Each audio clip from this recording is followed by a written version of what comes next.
So this is evaluation question number 2. The question is, how effective is the combination of your main product and ancillary texts? So, we're just going to start with a quick conventions recap on film noir conventions, film poster conventions, and the film review conventions.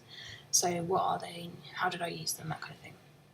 So in the film noir, the film noir conventions that we looked at mostly when making our film were the fact that most film noirs are filmed in black and white, the fact that there's a character who's a femme fatale who is often dressed in red, wearing pearls, kind of fancy jewellery, very well dressed, and she's seductive yet evil, so she's got a hidden agenda that she doesn't quite show to the fall guy, who is yet another character who we studied at a film noir convention that we thought would be very important to have in our film noir, as they are very common as a part of the film noir convention. And the last one is crime and murder. So the majority of film noirs that we studied and watched were based around the plot that there was a crime and that the femme fatale was committing murder but not doing it herself. She was getting the fall guy to do it for her. So we thought that would be a very important part of our film. So those are the film noir conventions. The way I used them were, our film was made in black and white. I quite simply did that on Final Cut Pro, just added a filter to all of our shots. That was quite easy. We got a femme fatale. We just used one of our friends at school to act for us, and we dressed her up in formal clothing. She had a nice coat, a hat, red lipstick. It was more of a modern take on a femme fatale. And then we also had a fall guy who was Ernest, and he, to make him the fall guy, we made him have a previous relationship with the femme fatale. And so he fell, and he ended up killing the femme fatale's dad, which is what she wanted in the end, so that kind of relates to the conventions of a film noir. And then obviously we had crime and murder because Ernest kills Vivian. So moving on to film poster conventions, after studying film posters, and there's a couple of examples of film posters that I studied on the screen at the moment that you should be able to see. You can see that there's a film title in all of them. The film title is probably the biggest font. It's very obvious that there is a film title. You know what the film is, so when you go to the cinema, you know what you want to watch. Then the second is the actors and actresses' names, which most of them are displayed at the top of the screen. Some of them it's elsewhere.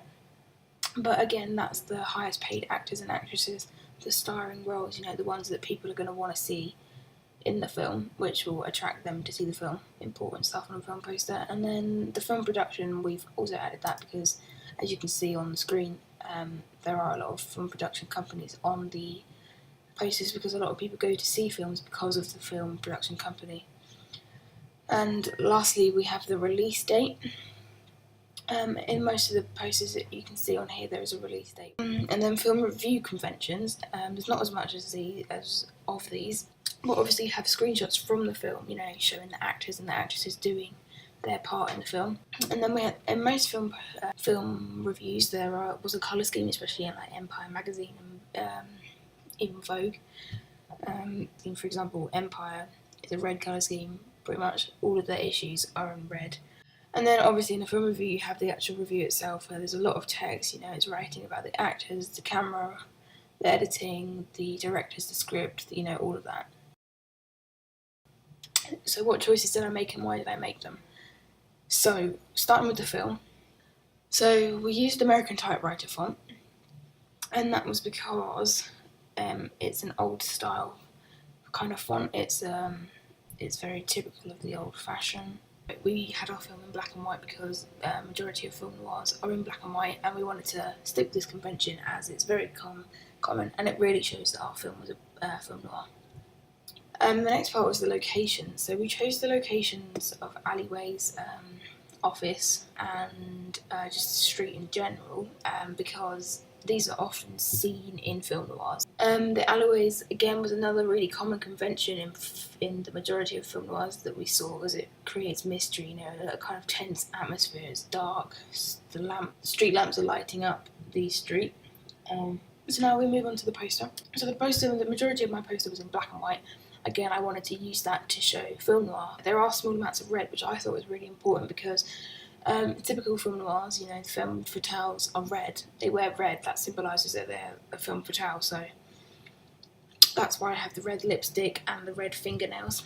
Again, I used the typewriter font just to link it with the film, so it actually showed that, you know, it was a poster for Chantage. And then finally, if we move on to the review, I wanted to stick with the red theme, as again, that links to the whole femme fatale. It shows it's about film noir.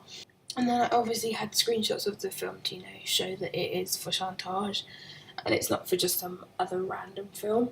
I had the actual review, which talks about, you know, the acting, the story, the story, the plot, and then it also talks about the camera and editing and the script writing as well. And then I also have two additional quotes, one from a very highly influential media icon at the moment, who is Kanye West. You know, he's very big. He's always in the media. So now, if we follow to the next step, in which I link my film with the two ancillary products. The main thing that links them together is the colour, the black and white, and then the red. And then obviously in each of the products you have pictures from my film that shows that the three are clearly linked together.